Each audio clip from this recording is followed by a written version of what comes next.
Hello and welcome to the Empathic Designer podcast. I'm your host Vaidishwaran. So today we are starting a brand new series on our channel and it's called the Storyboarding series. So in this series we are going to be looking at some of the non-conventional storyboards that happen to be there in the L&D space. So this means I'm not going to be talking about your web-based training and your classroom-based training storyboards. So we're going to be looking at less common storyboards. So we're going to be kicking off this series with storyboarding for augmented reality. So when it comes to augmented reality, you will have to define a lot more elements for your stakeholders as well as for your developers compared to your classroom-based training or web-based training storyboards. So there are 5 components that you need to define when it comes to creating a storyboard for augmented reality. So let's go ahead and look at those. The first component that we are going to be looking at is the field of view. The field of view is nothing but the view that the user is going to have when they look through their smartphones or their tablets. So it's basically what their cameras are going to be seeing. So this could range from anything between a typical room, a workspace, an office space, or it could be a shop floor in a factory or anything for that matter. So that really depends on your individual project. So you need to define that first.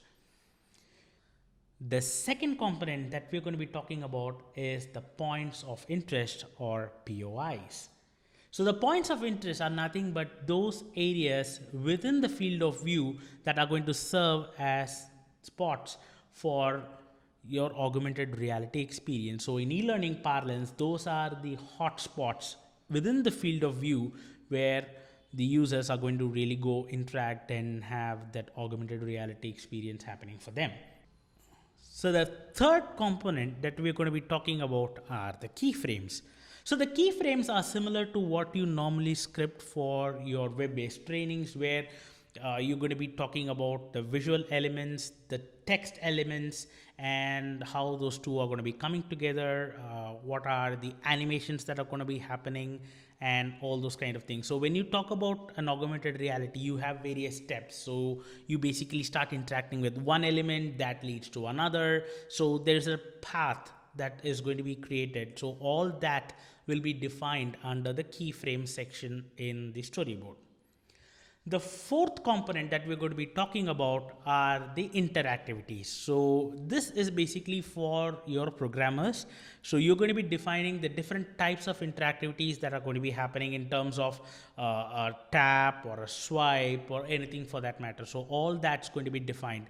And in this space, you're also going to be talking about how the user is going to be moving around the workspace or whichever space they are interacting with. So all those definitions are going to come in the interactivity section. The fifth component is your script. So this is an optional field. So if your augmented reality experience is going to have an audio or if it is going to be supported by any other forms of external scripts, you can have this section. So you're basically going to be typing out the audio script or the other scripts that are going to be appearing on screen when it comes to the augmented reality experience. So here's how a typical augmented reality storyboard design will look like. I have put a link to this storyboard template in the description section below. So I'll be talking about another interesting storyboard in my next episode.